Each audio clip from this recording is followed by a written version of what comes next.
ಪರ್ಸೆಂಟೇಜ್ಗಳು ತಗೊಳ್ಳೋದು, ಲಂಚ ತಗೊಳ್ಳೋದು ಇದೆಲ್ಲ ಮಾಡಿದ್ರೆ ನಾವ್ಯಾರು ಇರುವಂಥವ್ರು ನಾವು ಪರ್ಸೆಂಟೇಜ್ ಅವರಲ್ಲ. ಯಾರಾದರೂ ಪರ್ಸೆಂಟೇಜ್ ತೊಗೊಂಡ್ರು ಆ ಎಲ್ಲನೇ ನೋಡ್ಕೊಳ್ಳಿ. ಅವರಿಗೆ ಕುಷ್ಠರೋಗ ಬರಬೇಕು, ಹಾರ್ಟ್ ಅಟ್ಯಾಕ್ ಬರಬೇಕು, ಕಾಯಿಲೆಗಳೆಲ್ಲ ಬರಬೇಕು. ಇವತ್ತು ನಮ್ಮ ಕೋಲಾರ ಹೃದಯ ಭಾಗದಲ್ಲಿರ್ತಕ್ಕಂಥ ಪೂಲ್ಶಾ ಮಾಲ್ದಲ್ಲಿ ಇವತ್ತು ಒಂದು ಹಾಸ್ಪಿಟಲ್ ಕಟ್ಟಡವನ್ನು ನಗರಸಭೆ ವತಿಯಿಂದ ನಗರಸಭೆ ಫಂಡ್ಸಲ್ಲಿ ಮಾಡ್ತಾಯಿದ್ದೀವಿ. ಇವತ್ತು ಮೊದಲಾಗಿ ಎಲ್ಲ ವೇದಿಕೆ ಮೇಲೆ ಇರ್ತಕ್ಕಂಥ ನಮ್ಮ ನಗರಸಭೆ ಅಧ್ಯಕ್ಷರು ಅವರಿಗೆ ನಾನು ಧನ್ಯವಾದಗಳನ್ನು ತಿಳಿಸ್ತೀನಿ. ಅಭಿವೃದ್ಧಿ ಬಗ್ಗೆ ಇಂಟ್ರೆಸ್ಟ್ ಇರೋರನ್ನ ನಾವು ಪ್ರೋತ್ಸಾಹಿಸಬೇಕು. ಯಾರು ಅಭಿವೃದ್ಧಿ ಮಾಡ್ತೀವಿ ಅಂತ ಹೇಳ್ತಾರೆ ಅವ್ರಿಗೆ ನಾವು ಜೊತೆಯಲ್ಲಿದ್ದು ಕೈ ಜೋಡಿಸಿ ಮಾಡಬೇಕು. ಆ ರೀತಿಯಲ್ಲಿ ಅಧ್ಯಕ್ಷರು ಉಪಾಧ್ಯಕ್ಷರು ಇಬ್ಬರೂ ಒಳ್ಳೆಯ ಕೆಲಸ ಮಾಡೋದಕ್ಕೆ ಒಳ್ಳೆಯ ಉದ್ದೇಶದಲ್ಲಿದ್ದಾರೆ. ಹಾಗೆ ನಮ್ಮ ಕೈಮಣ್ಣವರು ಹಿರಿಯರು ಯಾವತ್ತೂ ಟೌನ್ ಬಗ್ಗೆ ಎಲ್ಲ ಒಂದು ಮಾತಾಡೋದಕ್ಕೆ ಒಳ್ಳೆಯ ಇದಿದೆ. ಆಮೇಲೆ ಈ ಭಾಗದ ಕೌನ್ಸಿಲರು ನಮ್ಮ ಕಾಜಾ ಅವರು ಅಷ್ಟೇ ಅಭಿವೃದ್ಧಿ ಮಾಡೋಣ, ಜನಕ್ಕೇನಾದರೂ ಉಪಯೋಗ ಮಾಡೋಣ, ಉಪಯೋಗದ ಕೆಲಸ ಮಾಡಬೇಕು ಅನ್ನೋ ಒಂದು ಉದ್ದೇಶ. ಹಾಗೆ ನಮ್ಮ KUD ಚೇರ್ಮನ್ ಹನೀಫನ್ ಅವರು ಯಾವಾಗಲೂ ಡೆವಲಪ್ಮೆಂಟ್ ಬಗ್ಗೆ ಅಂತ ಹೇಳಿದ್ರೆ ಜಾಸ್ತಿ ಒಂದು ತಾಲೂಕದೆಲ್ಲ ಮಾತಾಡೋದು ಅಂದರೆ ನಮ್ಮ ಹನೀಫನ್ ಅವರು. ನಮ್ಮ ಆಮೇಲೆ ಶಂಷಾರ್ ಅವರಾಗ್ಬೋದು, ನಮ್ಮ ಆತ್ಮೀಯ ಸ್ನೇಹಿತರಂಥ ಜಮಾ ಅವರು, ಹಾಗೆ ನಮ್ಮ ಶಿವಣ್ಣ ಅವರು, ಈ ಮಸೀದಿಯ ಮುತ್ತುವಳ್ಳಿಯವರು, ಎಲ್ಲ ಹಿರಿಯರು ನೀವೆಲ್ಲರೂ ಇದ್ದೀರಣ್ಣ, ಎಲ್ಲರಿಗೂ ಧನ್ಯವಾದಗಳನ್ನು ತಿಳಿಸ್ತೀವಿ. ಇವತ್ತು ಪೂಲ್ಶಾ ಮಾಲ್ದಲ್ಲಿ ಒಂದು ಹಾಸ್ಪಿಟ್ಲನ್ನು ಮಾಡ್ತಾಯಿದ್ದೀವಿ. 50 ಲಕ್ಷ ವರ್ತಲ್ಲಿ ಇವತ್ತು ಒಂದು ಹಾಸ್ಪಿಟ್ಲ್ ಮಾಡ್ತಾಯಿದ್ದೀವಿ.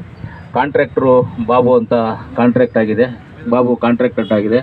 ಕನ್ಸ್ಟ್ರಕ್ಷನ್ ವಿಚಾರದಲ್ಲಿ ನಾವೆಲ್ಲೂ ಕಾಂಪ್ರಮೈಸ್ ಆಗೋದಿಲ್ಲ. ನಾವ್ಯಾರು ಇರುವಂಥವ್ರು ನಾವು ಪರ್ಸೆಂಟೇಜ್ ಅವರಲ್ಲ. ಯಾರಾದರೂ ಪರ್ಸೆಂಟೇಜ್ ತೊಗೊಂಡ್ರು ಆ ಎಲ್ಲನೇ ನೋಡ್ಕೊಳ್ಳಿ. ಅವರಿಗೆ ಕುಷ್ಠರೋಗ ಬರಬೇಕು, ಹಾರ್ಟ್ ಅಟ್ಯಾಕ್ ಬರಬೇಕು, ಕಾಯಿಲೆಗಳೆಲ್ಲ ಬರಬೇಕು. ಪರ್ಸೆಂಟೇಜ್ಗಳು ತಗೊಳ್ಳೋದು, ಲಂಚ ತಗೊಳ್ಳೋದು ಇದೆಲ್ಲ ಮಾಡಿದ್ರೆ ಆ ದರ್ಗಾ ದೇವ್ರಿಗೆ ಒಪ್ಪಿಸ್ತೀನಿ. ಸರ್ ಮುತ್ತುವಲ್ಲಿ ಸಾಬ್ ಇವರು ಇಮಾಮ್ ಸಾಬ್ ನೀವೇ ನೋಡ್ಕೋಬೇಕು. ಆ ದೇವ್ರಿಗೆ ಹೇಳ್ಬಿಡ್ಬೇಕು ಇದೆಲ್ಲ. ನೀವು ಆ ದೇವ್ರಿಗೆ ಹೇಳ್ಬೇಕು. ಯಾರು ಕನ್ಸ್ಟ್ರಕ್ಷನ್ ಕರೆಕ್ಟ್ ಆಗಿರಬೇಕು, ಕ್ವಾಲಿಟಿ ಆಗಿರಬೇಕು. ಕ್ವಾಲಿಟಿ ಕ್ವಾಂಟಿಟಿ ಯಾವುದ್ರಲ್ಲಾಗಲಿ ನಾವು ಕಾಂಪ್ರಮೈಸ್ ಅನ್ನೋ ಪ್ರಶ್ನೆನೇ ಇಲ್ಲೋದಿಲ್ಲ. ಅದರಿಂದ ಅದನ್ನು ನೋಡ್ಕೋಬೇಕಾಗಿರುವಂಥದ್ದು ಯಾರಿಗಂದ್ರೆ ಜವಾಬ್ದಾರಿ.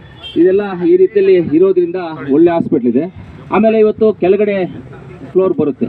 ಆಮೇಲೆ ಕಾಂಟ್ರಾಕ್ಟ್ರು ಆ ಪಿಲ್ಲರ್ಸನ್ನು ಮೇಲೆ ರೈಸ್ ಮಾಡಿಬಿಟ್ರೆ ಇವಾಗ ಇನ್ನೊಂದು ನಮ್ಮದು 30 crores ಟೌನ್ಗೆ ನಾವು ಹೊಸದಾಗಿ FDL ಮಾಡಿದ್ದೀವಿ. ನಾವು ಅದರಲ್ಲಿ ಏನು ಮಾಡೋಣ, ನಾವು ನಜೀರಣ್ಣ ಅವ್ರಿಗೆ ಮಾತಾಡಿಕೊಂಡು ಅದನ್ನು ರೈಸ್ ಮಾಡಿ, ಆ ಪಿಲ್ಲರ್ಸ್ ಇದೆ ಹಂಗೆ ರೈಸ್ ಮಾಡಿ ಇನ್ನೂ ಒಂದು 2 ಫ್ಲೋರ್ ಮಾಡಿ ಒಳ್ಳೆ ಹಾಸ್ಪಿಟಲ್ ರೀತಿಯಲ್ಲಿ ಮಾಡೋದಕ್ಕೆ ಅವಕಾಶ ಮಾಡಿಕೊಡೋಣ.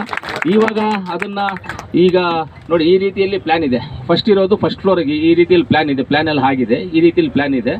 ಆಮೇಲೆ ಇದು ಕನ್ಸ್ಟ್ರಕ್ಷನ್ ಆಗುತ್ತೆ. ನೆಕ್ಸ್ಟ್ ರೈಸ್ ಮಾಡ್ಕೊಳ್ಳೋದಕ್ಕೆ ಇದೆಲ್ಲ ರೈಸ್ ಮಾಡ್ಕೊಳ್ಳೋದಕ್ಕೆ ಪ್ರಾವಿಷನ್ ಇಟ್ಕೊಂಡಿದ್ದೀವಿ. ನೆಕ್ಸ್ಟ್ ಬರುವಂಥ ದುಡ್ಡಲ್ಲಿ ಈಗ ಈ ತಿಂಗಳಲ್ಲೇ ಬರುತ್ತೆ, ಇನ್ನೊಂದು 30 ಕೋಟಿ ನಮ್ಮ ಟೌನ್ಗೆ ಅಂತಲೇ ಬರುತ್ತೆ. FDL ಇದೆ, ನಾವು ಕ್ಲಿಯರ್ ಮಾಡಿಸ್ಕೋಬೇಕು. ಅದು ಬಂದಾಗ ಇದಕ್ಕೆ ಎಷ್ಟು ಬೇಕಾಗುತ್ತೋ ಅಷ್ಟು ದುಡ್ಡನ್ನು ಕಮಿಷನರ್ಗೂ ಹೇಳಿದ್ದೀನಿ. ಆಮೇಲೆ ನಮ್ಮ ಇಂಜಿನಿಯರ್ ಗಂಗಾಧರ್ಗೂ ಹೇಳಿದ್ದೀವಿ. ನಗರಸಭೆ ಅಧ್ಯಕ್ಷ ಅದನ್ನು ಜ್ಞಾಪಕ ಇಟ್ಕೊಂಡು ಅದನ್ನೆಲ್ಲ ಮಾಡಬೇಕು ಅನ್ನೋದನ್ನು ನಾನು ಇದು ಮಾಡ್ತಾ ಇದ್ದೀನಿ. ಖಂಡಿತವಾಗ್ಲೂ ಸರ್ ಇದು ಆವಾಗಲೇ ಬಂದು ನಮ್ಮ ಲೀಡರ್ಸು ಬಂದು ಕೇಳಿದ್ರು.